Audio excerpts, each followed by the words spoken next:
Hello students, welcome back to my YouTube channel Shevi chemistry classes.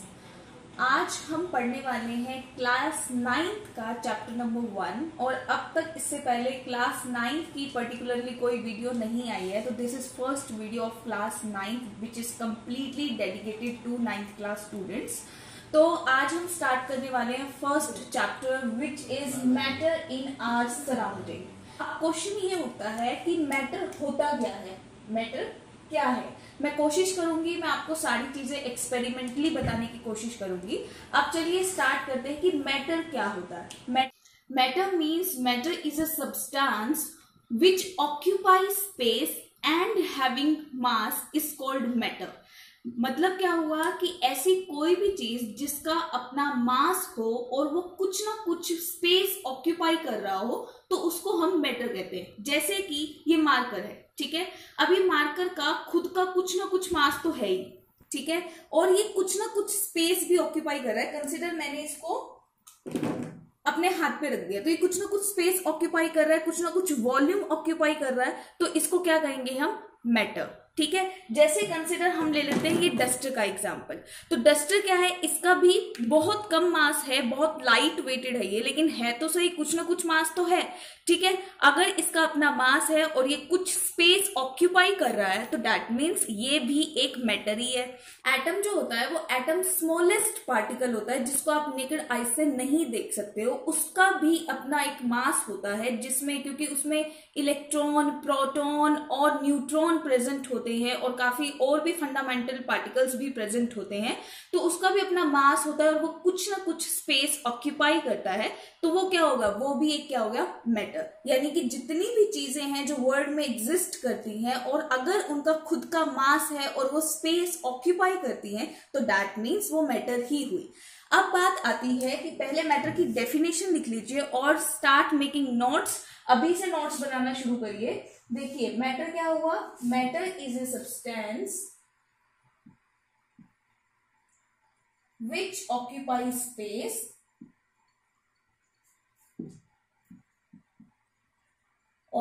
Space and having mass। अब तो हमने ये तो जान लिया कि मैटर क्या होता है। मैटर बहुत ही टाइनी पार्टिकल से मिलकर बना होता है। हमने इस एक्सपेरिमेंट में ये देखना है कि मैटर जो होता है वो टाइनी पार्टिकल से मिलकर बना होता है। सबसे पहले हमने यहाँ पर 100 ml क्लियर वाटर लिया है और उसके अंदर KMnO4 के पिंक क्रिस्टल्स को डाल दिया। जब हमने KMnO4 को हमने क्या किया, उस सॉल्यूशन के अंदर से 10 ml KMnO4 को उठाया और इसको उसके अंदर 90 ml और वाटर डाल दिया, ठीक है। फिर वापस से हमने ये प्रोसेस जो है 7 to 8 टाइम्स रिपीट की और हमने क्या ऑब्ज़र्व किया, हमने ये ऑब्ज़र्व किया कि just a few crystal of KMnO4 can change the colour of water. इसका मतलब क्या हुआ कि million of टिनी crystals present in KMnO4 crystals, यानी एक क्रिस्टल बहुत सारे क्रिस्टल्स के अंदर, स्मॉल क्रिस्टल्स के अंदर टूट गया और उसने वाटर को डीकलराइज नहीं होने दिया। तो दिस एक्सपेरिमेंट प्रूव कि मैटर जो होता है वो टाइनी पार्टिकल से मिलकर बना होता है और वो इतने स्मॉल पार्टिकल्स होते हैं, they are small beyond our imaginations. अब हम पढ़ेंगे कैरेक्टरिस्टिक्स ऑफ द पार्टिकल्स, ठीक है, यानी कि पार्टिकल की क्या क्या विशेषताएं होती हैं, क्या कैरेक्टरिस्टिक्स होते हैं उनके। तो फर्स्ट होगा these particles are in continuous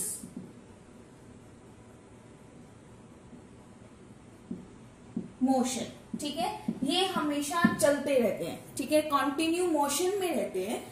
दूसरा कैरेक्टरिस्टिक्स है, हम इनको डिटेल में भी डिस्कस करेंगे, 1 by 1 मैं सारे को डिटेल में डिस्कस करने वाली हूँ। सेकेंड होगा these particles attract each other,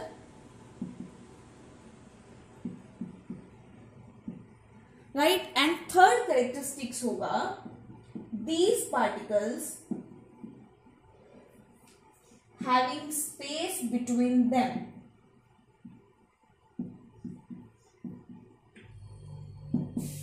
ठीक है, तो अब हम 1 by 1 सभी कैरेक्टरिस्टिक्स के ऊपर डिटेल में डिस्कशन करेंगे। ठीक है। और ये पार्टिकल्स क्या हो सकते हैं ये भी मैं आपको बता देती हूँ। पार्टिकल्स मीन्स एटम भी हो सकते हैं, मॉलिक्यूल्स भी हो सकते हैं। तो हम फर्स्ट डिस्कशन करते हैं these particles are in continuous motion. कैसे? अब आप देखिए कि सभी के सभी जो पार्टिकल्स होते हैं वो सभी के सभी मोशन में होते हैं, ठीक है। यानी कि जो एनर्जी मोशन के साथ एसोसिएट होती है उसको हम काइनेटिक एनर्जी कहते हैं। काइनेटिक एनर्जी का मतलब होता है ऐसी एनर्जी जब कोई भी पार्टिकल मोशन में होगा तो उस वक्त जो उसके पास एनर्जी होगी उसको हम उसकी काइनेटिक एनर्जी बोलते हैं, ठीक है। अगर वो रेस्ट पे होगा तो उसको हम पोटेंशियल एनर्जी बोलेंगे, अगर वो मोशन में होगा तो उसको हम काइनेटिक एनर्जी बोलेंगे, ठीक है। The energy associated with the motion of particle is known as kinetic energy, ठीक है। तो पार्टिकल्स के पास अपनी काइनेटिक एनर्जी होती है, ठीक है। तो जैसे जैसे आप टेम्परेचर इंक्रीज करोगे तो टेम्परेचर इंक्रीज करने की वजह से काइनेटिक एनर्जी क्या हो जाती है, पार्टिकल्स की ज्यादा हो जाती है, यानी पार्टिकल्स ज्यादा मोशन में आ जाते हैं उसकी वजह से, ठीक है। जैसे कि आप एग्जांपल लीजिए कि जैसे कि आप शुगर है, ठीक है। शुगर को एक बार आप कोल्ड वाटर में डाल लो और एक बार शुगर को आप हॉट वाटर में डाल दो। तो आप मेरे को बताओ, जब आप शुगर हॉट वाटर के अंदर डालोगे तो शुगर जल्दी डिसॉल्व हो जाती है उसमें।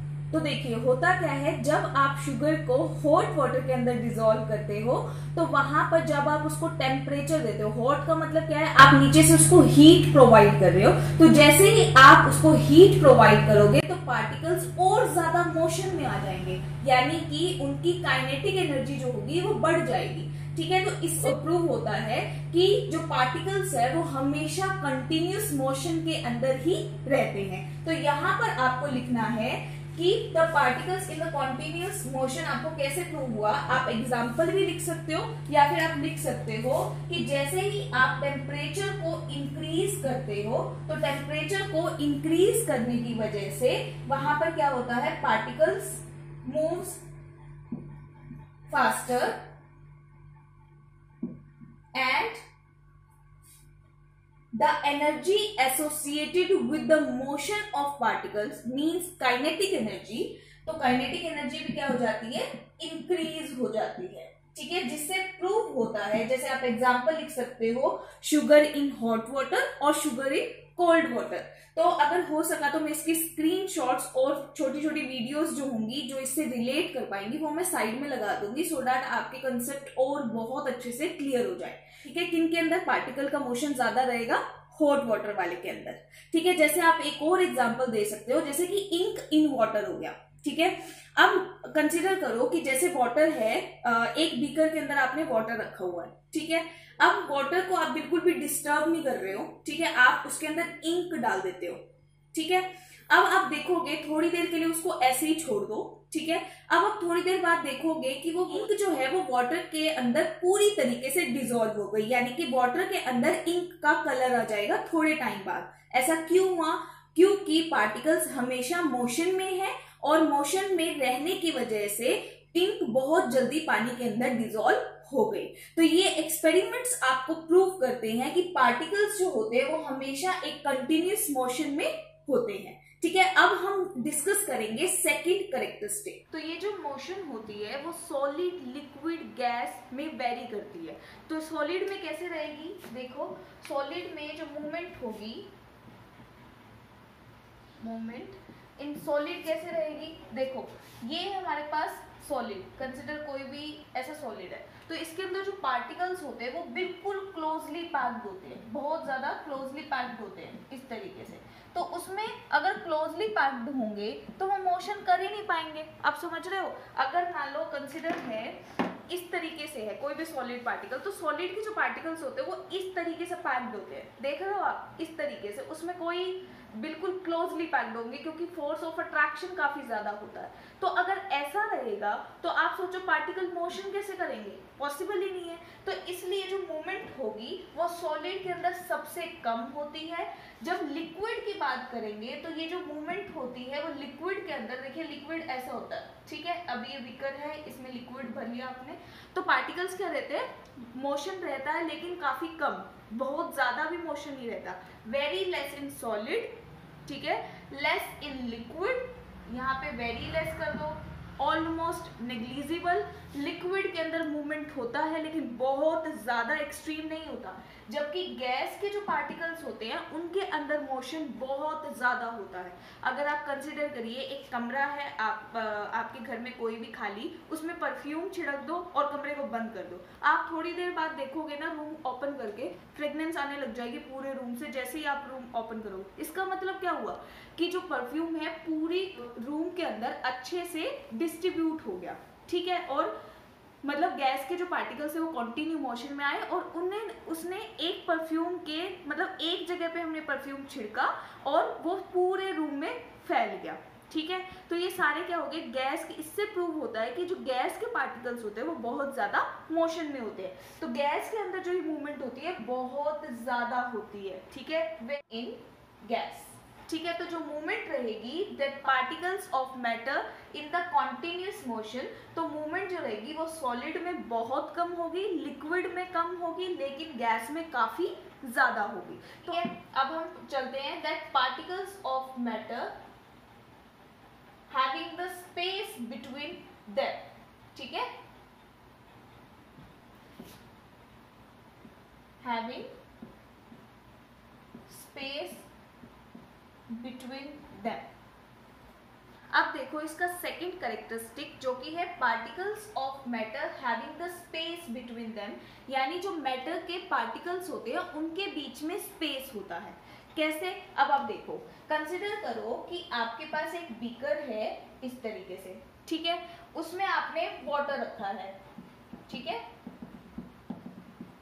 इसको मैं इस तरीके से कर देती हूँ,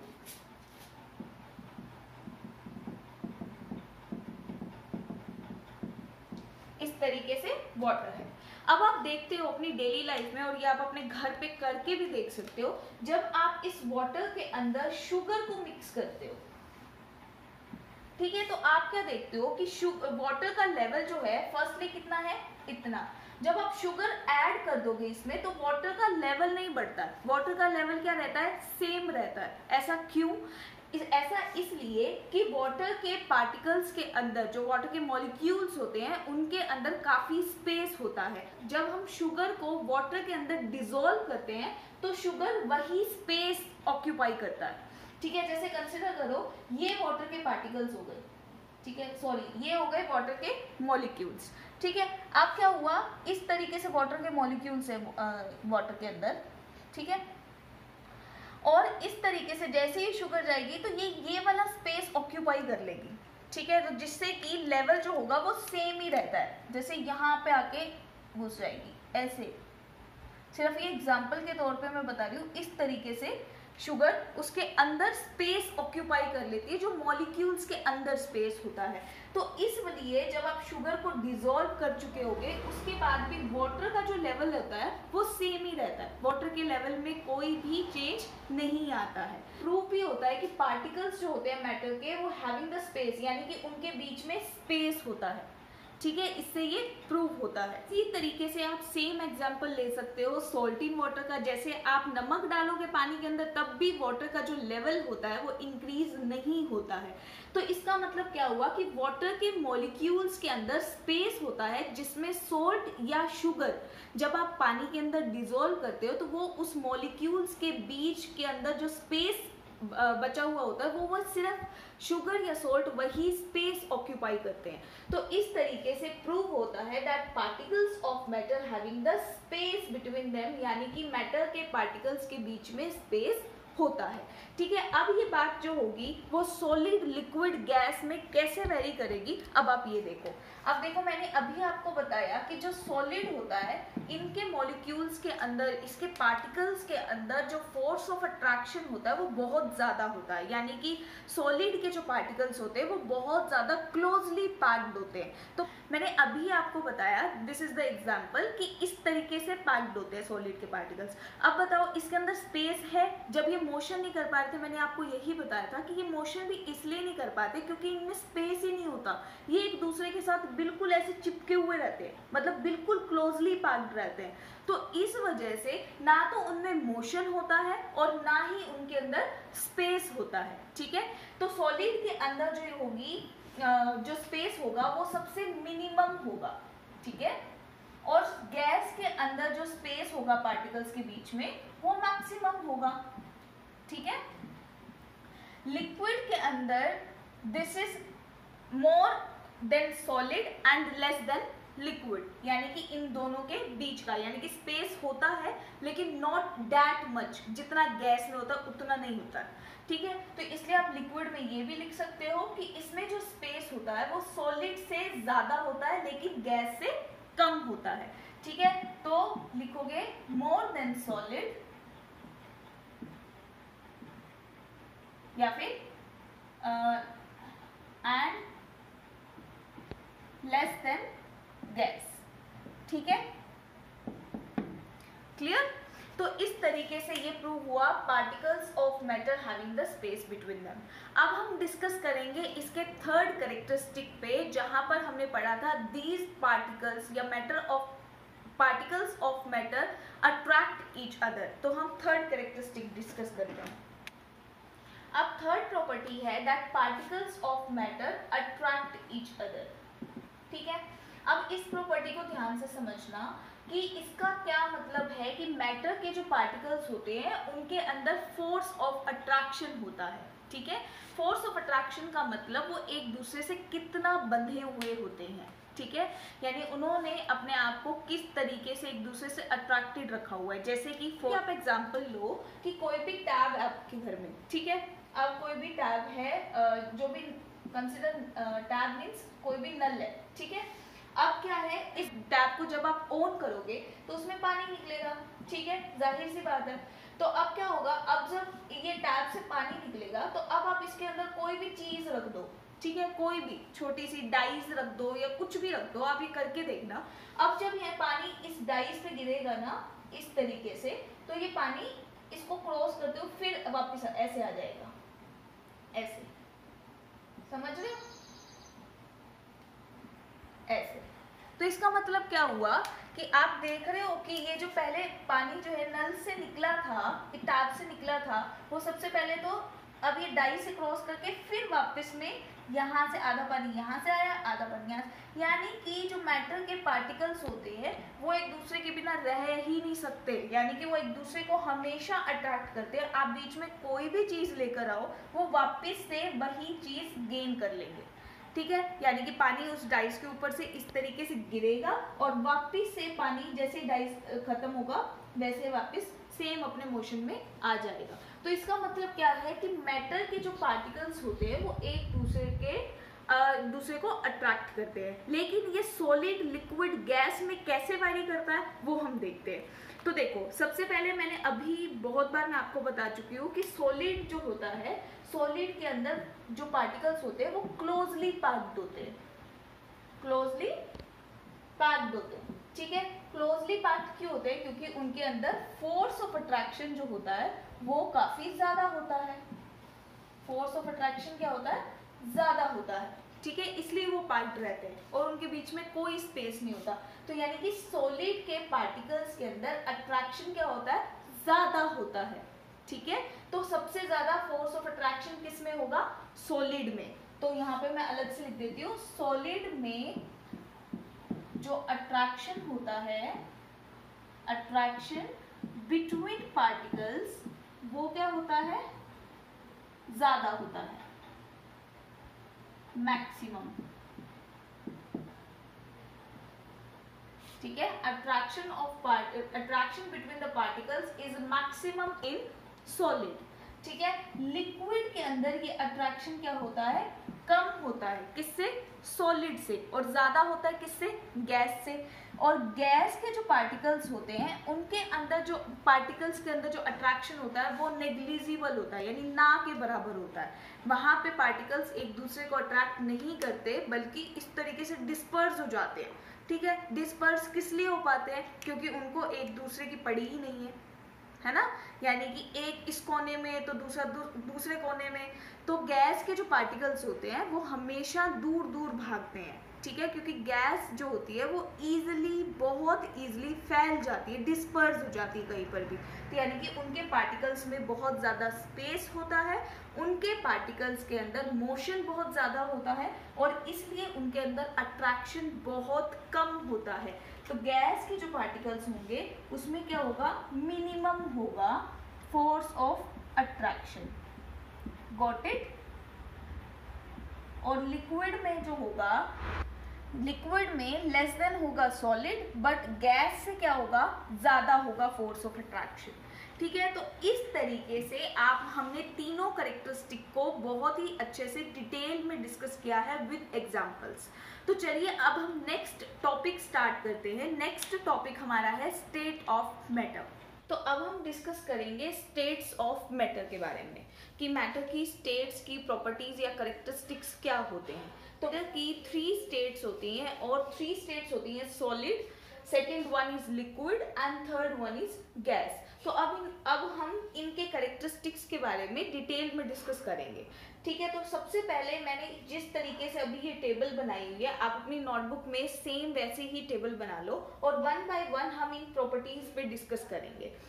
तो देखो सबसे पहले हम डिस्कस करने वाले हैं सॉलिड की शेप पर, ठीक है।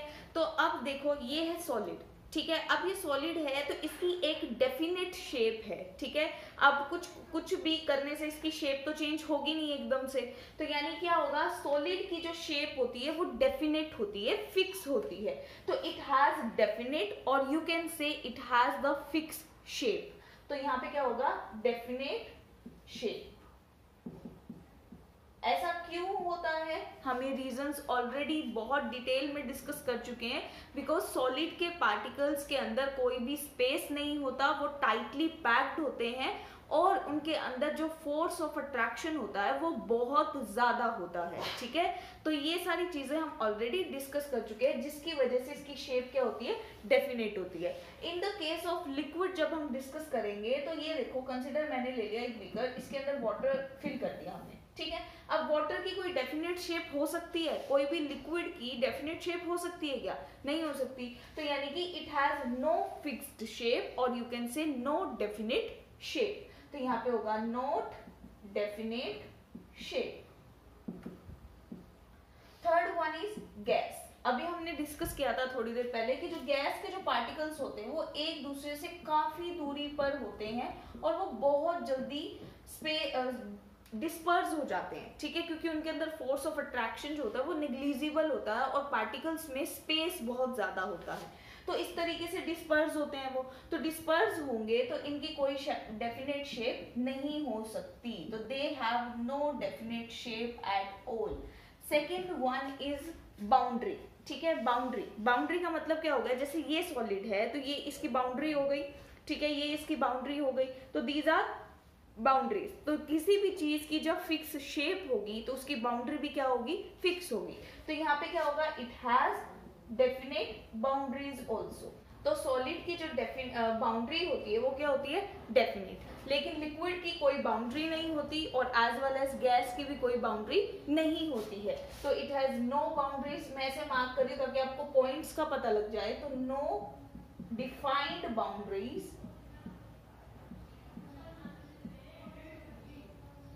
ठीक है। और इस केस में भी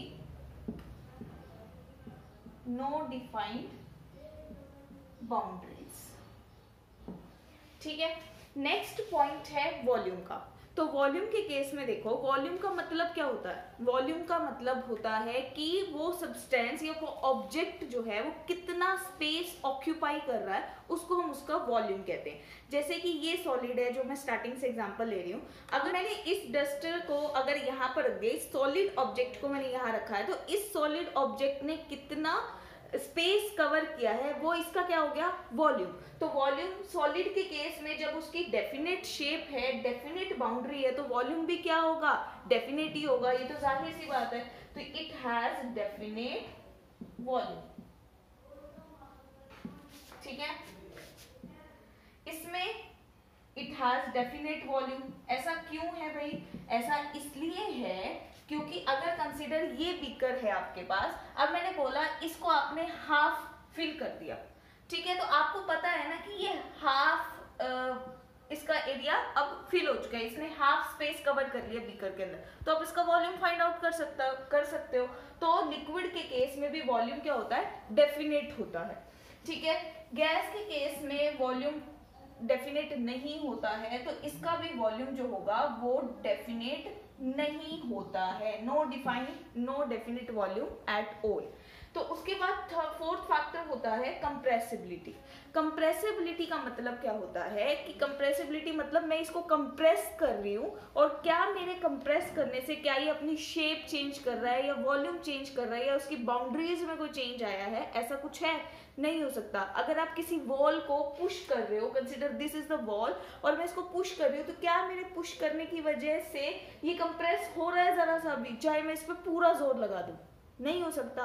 तो यानी कि सॉलिड जो होता है वो कंप्रेसिबिलिटी उसके अंदर होती ही नहीं है, वो इनकंप्रेसिबल होता है, ठीक है। जिनके अंदर कंप्रेसिबिलिटी नहीं होती उसको हम इनकंप्रेसिबल बोलते हैं, तो सॉलिड इज इनकंप्रेसिबल। जबकि लिक्विड के केस में जो कंप्रेसिबिलिटी होती है वो बहुत कम होती है, लो कंप्रेसिबिलिटी यू कैन से, ठीक है। उसके बाद आप देखो गैस के केस में कंप्रेसिबिलिटी होती है कि नहीं होती, बहुत हाई कंप्रेसिबिलिटी होती है, ठीक है। अभी हम नेक्स्ट टॉपिक जो डिस्कस करेंगे, the changing because state of matters जो होते हैं वो इंटर कन्वर्टेबल होते हैं, उनको इंटर कन्वर्ट किया जा सकता है, तो उसमें आप ये देखोगे कि गैस को कंप्रेस किया जा सकता है, हाई कंप्रेसिबिलिटी होती है गैस की, ठीक है। उसके बाद नेक्स्ट पॉइंट हम डिस्कस करेंगे is all about the force of attraction, और मैं इसको काफी अच्छे से एक्सप्लेन कर चुकी हूँ। मैंने आपको क्या बोला था कि कंसिडर एक सॉलिड है and this is the solid, अगर मैं इसके जो पार्टिकल्स की बात करूँ तो पार्टिकल्स इस तरीके से पैक्ड होते हैं, उनके बीच में कोई स्पेस नहीं होता, क्यों, अब इसके अंदर फोर्स ऑफ अट्रैक्शन क्या है, बहुत ज्यादा है, मतलब अगर मैं इसको ऐसे पुश कर रही हूँ तो फोर्स ऑफ अट्रैक्शन क्या है, बहुत ज्यादा है, ये एक दूसरे से अलग नहीं हो रहे, ठीक है। तो इसलिए जो सॉलिड होता है उसके अंदर फोर्स ऑफ अट्रैक्शन जो होता है वो काफी ज्यादा होता है, मैक्सिमम होता है, ठीक है। तो यहां पर हो गया maximum force of attraction in solid, ठीक है। लिक्विड में जो होता है फोर्स ऑफ अट्रैक्शन वो सॉलिड से कम होता है, गैस से ज्यादा होता है, मतलब इंटरमीडिएट होता है, यू कैन से। इंटरमीडिएट का मतलब है सॉलिड से कम, इंटरमीडिएट का मतलब है सॉलिड से कम लेकिन गैस से ज्यादा, तो इसको बोल देंगे इंटरमीडिएट, ठीक है। फोर्स ऑफ अट्रैक्शन, या फिर आप लिख सकते हो less than solid but more than liquid, right. उसके बाद आप नेक्स्ट पॉइंट देखो, गैस में जो फोर्स ऑफ अट्रैक्शन होता है वो तो होता ही नहीं है, क्यों, क्योंकि पार्टिकल्स एक दूसरे से काफी ज्यादा दूर होते हैं, और दूर होंगे तो यानी कि नेग्लिजिबल फोर्स ऑफ अट्रैक्शन होगा, ठीक है। तो इसलिए फोर्स ऑफ अट्रैक्शन क्या होगा, इसमें मिनिमम होगा।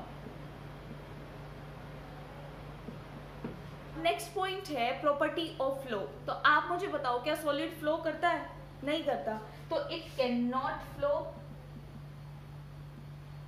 ठीक है। तो लिक्विड फ्लो करता है, ऑब्वियसली हाँ, ठीक है। तो it has a property of flow, तो इट कैन फ्लो, आप यहां लिख दोगे इट कैन फ्लो, ठीक है। और gas flow in all the directions, ठीक है। तो लिक्विड फ्लो कर सकता है लेकिन गैस सभी डायरेक्शंस में इक्वली फ्लो कर सकता है, so flow in all the directions, flow in all the directions। अब इसमें काफी सारे पॉइंट्स और भी आप डिस्कस कर सकते हो, जैसे रिजिड सॉलिड होता है, जैसे सेपरेशन बिटवीन द पार्टिकल्स जो हम ऑलरेडी पढ़ चुके हैं, द सेकेंड कैरेक्टरिस्टिक हमने पढ़ा था, particles of matter having the space between them, तो उसमें मैंने आपको बताया था कि सॉलिड के अंदर स्पेस मिनिमम होता है, लिक्विड के अंदर थोड़ा ज्यादा होता है और गैस के अंदर बहुत ज्यादा होता है, तो वो प्रॉपर्टीज आप ऐड कर सकते हो, ठीक है। अदरवाइज ये प्रॉपर्टीज आपको इनफ है। तो नेक्स्ट जो टॉपिक होगा वो हम डिस्कस करेंगे about the state of matter, how the state of matter are interconvertible to each other. ठीक है, किस तरीके से ये स्टेट ऑफ मैटर एक दूसरे में कन्वर्ट हो जाती है।